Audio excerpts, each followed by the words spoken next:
అందరికీ నమస్కారం. ఈరోజు మీ అందరికీ నేను వినిపించబోయే కథ మజిలీ.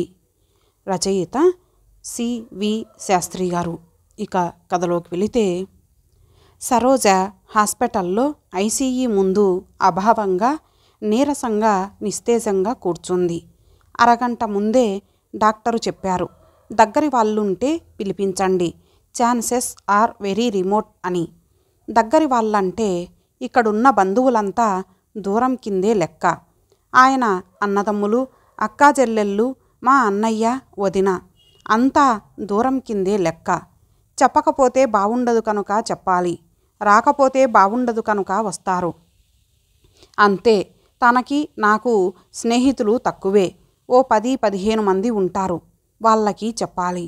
మా అబ్బాయి కోడలు అమెరికాలో ఉన్నారు. వాళ్ళకి హాస్పిటల్లో జాయిన్ చేయగానే చెప్పాను, రేపటికి వచ్చేస్తారు. ఇంకా ఎవరికి చెప్పాలి? నిన్న ఆయన పేరున రిటర్న్ అయిన రిజిస్టర్ లెటర్ గుర్తొచ్చింది. వాళ్ళకి చెప్పాలా వద్దా? చెబితే ఎలా చెప్పాలి, ఏమని చెప్పాలి? డాక్టరు చెప్పినప్పటి నుంచి అదే ఆలోచిస్తున్నాను. ఆ లెటర్ నా హ్యాండ్ బ్యాగ్లోనే ఉంది. ఆ లెటర్ రిటర్న్ అవుతుందని కానీ, అది నేను చదువుతానని కానీ ఆయనకి తెలియదు. తెలిస్తే రాసేవాడు కాదేమో. ఒక్కసారి ఆ లెటర్ తీసి మళ్ళీ చదివాను. డియర్ నీరజ, ఎన్నాళ్ళుగానో దాచిన ఓ రహస్యం నీకు చెప్పాలి. ఎన్నాళ్ళ రహస్యం? 15 సంవత్సరాల రహస్యం. అనుకోని పరిస్థితుల్లో నేను నిన్ను పెళ్లి చేసుకున్న నాటి రహస్యం.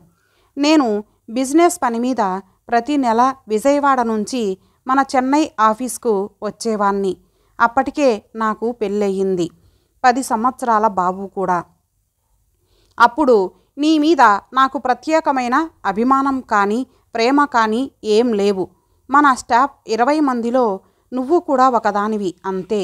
కానీ ఆ రోజు నువ్వు దారుణంగా గ్యాంగ్ రేప్కి గురై హాస్పిటల్లో చావు బతుకుల మధ్య కొట్టుమిట్టాడుతున్నప్పుడు, నువ్వు తప్ప మరెవ్వరూ లేని మీ నాన్నగారు కన్నీరు మున్నీరుగా విలపిస్తున్నప్పుడు మొదటిసారి నీపైన సానుభూతి, మీ నాన్నగారి మీద జాలి కలిగి ఆవేశంలో నిన్ను ఓదారుస్తూ అన్నాను, నీకు నేనున్నాను, నిన్ను పెళ్లి చేసుకుంటాను అని.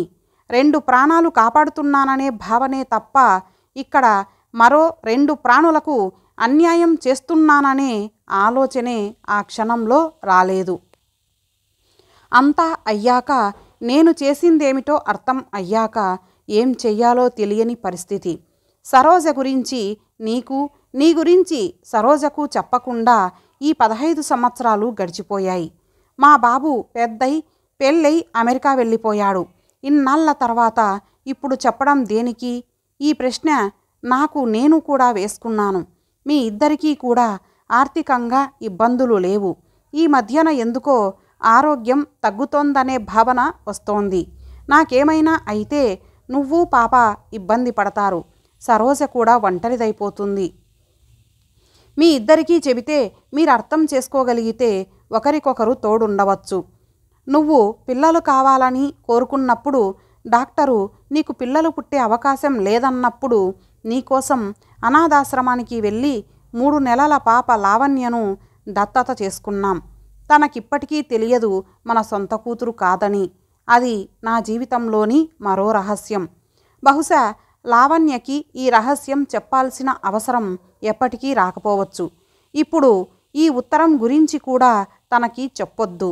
నాకు ముందే పెళ్ళయిందని మాత్రం చెప్పు. నిన్ను పెళ్లి చేసుకున్న పరిస్థితి కానీ, తనని పెంచుకున్న సంగతి కానీ చెప్పవద్దు. తన దృష్టిలో నేను మోసగాడినైనా పర్వాలేదు, కానీ ఈ విషయాన్ని తను భరించలేకపోవచ్చు. నీకు ఎదురుగా చెప్పే సాహసం చెయ్యలేకపోయాను. ఫోన్ చేసినా ఇంత క్లియర్గా చెప్పగలిగేవాణ్ణి కాదేమో. నేను 10-15 రోజుల తర్వాత నీ దగ్గరకొస్తాను. ఈలోపు నీకు ఆలోచించుకునే వ్యవధి ఉంటుందనే ఉద్దేశంతోనే ఈ ఉత్తరం రాస్తున్నాను. నీ రెస్పాన్స్ని బట్టి సరోజకు ఎలా చెప్పాలో ఆలోచిస్తాను. పరిస్థితుల ప్రభావం తప్ప నిన్ను కానీ సరోజని కానీ మోసం చెయ్యాలనే ఆలోచన నాకు లేదు. పాప జాగ్రత్త. భాస్కర్. బాగా తలనొప్పిగా ఉంది. బయటికొచ్చి కాఫీ తాగాను. భాస్కర్కి కాఫీ బాగా ఇష్టం. పడుకునే ముందు కాఫీ తాగి కానీ నిద్రపోడు. ఎవరింటికైనా వెళ్తే అడగటానికి ఇబ్బంది పడి అలా వాకింగ్కి వెళ్ళొస్తామని చెప్పి బయటికొచ్చి కాఫీ తాగేవాళ్ళం. అంత అలవాటు. రోజు మామూలుగా జరిగే ఇలాంటి చిన్న చిన్న విషయాలు ఇకపై ఇలా జ్ఞాపకాలుగా బాధిస్తాయా? ఈ జ్ఞాపకాలు ఎన్నాళ్ళుంటాయి? మనం పోయే వరకునా, మర్చిపోయే వరకునా? రాత్రి 10 అయ్యింది. ఆమెకి ఫోన్ చెయ్యాలా వద్దా ఏమీ తెలియడం లేదు. పోనీ రేపు బాబు వచ్చాక మాట్లాడి చేస్తే? ఈ విషయం నేను డిసైడ్ చేసుకోవడమే మంచిది. ఫోన్ చెయ్యకుండా భాస్కర్ సెల్ స్విచ్ ఆఫ్ చేస్తే ఈ విషయం ఆమెకి ఎప్పటికీ తెలియదు. కానీ ఆమె దృష్టిలో భాస్కర్ మోసగాడిగా మిగిలిపోతాడు. చెబితే మాత్రం మోసగాడు కాదా? చిన్నగా నవ్వొచ్చింది. ఎందుకో చెప్పడమే మంచిదనిపించింది. భాస్కర్ ఫోన్ తీసి ఆమె నెంబర్ డయల్ చేశాను. డాడీ. లావణ్య, నేను డాడీ స్నేహితురాల్ని మాట్లాడుతున్నాను. డాడీ ఎలా ఉన్నారు? బాగున్నారు. అర్జెంటు మీటింగులో ఉన్నారు. మమ్మీతో మాట్లాడాలి.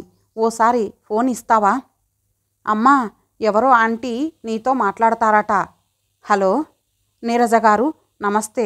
ఒక్కసారి లావణ్య దగ్గర నుంచి బయటకొస్తారా? మీతో కొంచెం మాట్లాడాలి. లావణ్య, చదువుకుంటూ ఉండు, ఇప్పుడే వస్తాను. ఫోన్లో మాటలు వినిపిస్తున్నాయి. ఓ నిమిషం తర్వాత, హలో, ఎవరు మీరు? ఎక్కడి నుంచి మాట్లాడుతున్నారు? నాతో ఏం మాట్లాడాలి? మీరు అన్ని ప్రశ్నలు ఒకేసారి వేస్తే సమాధానం చెప్పడం కష్టం. నేను వాట్సాప్లో ఒక లెటర్ పంపిస్తాను, చదవండి. ఇక్కడ కూర్చునే చదవండి. ఓ గంట తర్వాత కాల్ చేస్తాను, అప్పుడు మాట్లాడుకుందాం. భాస్కర్ రాసిన లెటరు వాట్సాప్లో పంపించాను. కాలం మెల్లగా కదులుతోంది. హాస్పిటల్ నిశ్శబ్దంగా ఉంది. ఉదయం నుంచి ఏమీ తినకపోవడం, హాస్పిటల్ వాతావరణం, అదో రకమైన ఆ వాసన కడుపులో తిప్పుతున్నట్టుగా ఉంది. ఆ నిశ్శబ్దం భయంకరంగా ఉంది. పేషెంటు భాస్కర్ తాలూకు ఎవరున్నారు? లోపలికి వెళ్ళాను. భాస్కర్ పడుకొనే ఉన్నాడు. ఎవరో స్పెషలిస్టు వచ్చారు. సోడియం లెవెల్స్ బాగా పడిపోయాయి. ఆయన మాటలు పూర్తిగా విననే లేదు. ఆర్గాన్స్ డొనేట్ చేయడానికి పోయిన తర్వాత ఎంత టైం ఉంటుంది? ఆ టైంలో ఆ ప్రశ్న వేయడం నాకే ఏదోలా అనిపించింది. ఆయన ఒకసారి నా వైపు అభావంగా చూశాడు. నాతో ఏం మాట్లాడలేదు. నర్సుకు ఏదో చెప్పి వెళ్ళిపోయాడు. ఐసీయూలోంచి బయటికొచ్చాను. నీరజకి ఫోన్ చేశాను. చిన్నగా ఏడుపు వినిపిస్తోంది. నీరజ, ఈ విషయం మనిద్దరం ఎవరికీ చెప్పొద్దు. భాస్కర్ని అందరి ముందు మోసగాడిగా, దోషిగా నిలబెట్టడం అవసరమా? సాధారణంగా మనుషులు బలహీన క్షణంలో ఇలాంటి పొరపాట్లు చేస్తారు. కానీ భాస్కర్ బలమైన క్షణంలో ఈ పొరపాటు చేశాడు. ఇది మనిద్దరి మధ్యనే ఉంచేద్దాం. తప్పదు కనుక లావణ్యకు చెప్పు. చెప్పాలి కనుక మా అబ్బాయికి చెబుతాను. వెంటనే బయలుదేరి వచ్చేయి లావణ్యని తీసుకొని. నువ్వు వచ్చే వరకు వెంటిలేటర్ ఉంచేలా చూస్తాను. ఫోన్ పెట్టేశాను. నాకింతలా మాట్లాడే ధైర్యం ఎలా వచ్చింది? బహుశా పరిస్థితులు ఈ ధైర్యాన్ని కల్పిస్తాయేమో. అంతేకాదు, ఇంత తక్కువ సమయంలో అసలు పరిచయం లేని నీరజని మీరు నుంచి నువ్వు అనే చనువు తీసుకోవడం ఆశ్చర్యంగా అనిపించింది. తెల్లవారుజాము 4 అయ్యింది. అమెరికా నుంచి అబ్బాయి, కోడలు వచ్చారు. భాస్కర్ పోయిన సంగతి డాక్టర్లు డిక్లేర్ చేశారు. సరోజ, రావలసిన వాళ్ళంతా వచ్చేశారు. మిగిలిన కార్యక్రమాలు మొదలు పెడదాం. బంధువుల్లో ఓ పెద్దాయన అన్నారు. ఎంత విచిత్రం! మనిషిలోంచి గాలిపోతే ఆ శరీరం నిమిష నిమిషానికి ఎంత బరువైపోతుంది. లేదండి, ఇంకో ముఖ్యమైన వ్యక్తి రావాలి. నీరజ అని నా క్లోజ్ ఫ్రెండ్, మా ఫ్యామిలీ ఫ్రెండ్. ఆమె వచ్చే వరకు వెయిట్ చేద్దాం. 9 గంటలకి నీరజ, లావణ్య వచ్చారు. భర్త శవం పక్కన కూర్చొని తనివి తీరా ఏడ్చే అవకాశం లేని నీరజ, డాడీ అంటూ బోరున విలపించే అవకాశం లేని లావణ్య. ఆ పరిస్థితుల్లో వాళ్ళిద్దరినీ చూస్తే జాలేసింది. 10 రోజుల్లో కార్యక్రమాలన్నీ పూర్తయ్యాయి. అబ్బాయికి, కోడలికి విషయం చెప్పాను. బంధువులంతా వెళ్ళిపోయారు. నేను, అబ్బాయి, కోడలు, నీరజ, లావణ్య ఉన్నాం. అమ్మా, మేము రేపు బయలుదేరతాం. నువ్వు కూడా వచ్చి కొన్నాళ్ళు మా దగ్గర ఉండవచ్చు కదా? లేదురా, ఇక్కడ ఇంకో అమ్మ, చెల్లి ఉన్నారు కదా. ముగ్గురం ఉంటాం. నీరజ కళ్ళల్లో కృతజ్ఞత. నీరజ, ఆయన చివరి కోరిక తీర్చడం లాంటి సెంటిమెంట్ ఏం కాదు, కానీ ఒక్కరం ఉండటం కన్నా ఇద్దరం కలిసి ఉంటే బావుంటుందని నాకు అనిపిస్తోంది. నీకు వీలవుతుందంటే నువ్వు లావణ్య ఇక్కడికి వచ్చేయండి. నీకు కుదరదంటే ఇక్కడివన్నీ సెటిల్ చేసుకొని నేను వచ్చేస్తాను అక్కడికి. మరునాడు ఉదయం ఫ్లైట్కి అబ్బాయి కోడలు వెళ్ళిపోయారు అమెరికా. అక్కడికి చేరాక ఫోన్ చెయ్యండి. ఓ గంట తర్వాత నీరజ, లావణ్య చెన్నైకి బయలుదేరారు. అక్కడికి చేరాక ఫోన్ చెయ్యండి. వాళ్ళిద్దరి ఫోన్ కోసం ఎదురు చూస్తూ ఉన్నాను. జీవితంలో మరో అధ్యాయం మొదలు కాబోతోంది. దేవుడు ఎలా రాస్తాడో చూడాలి.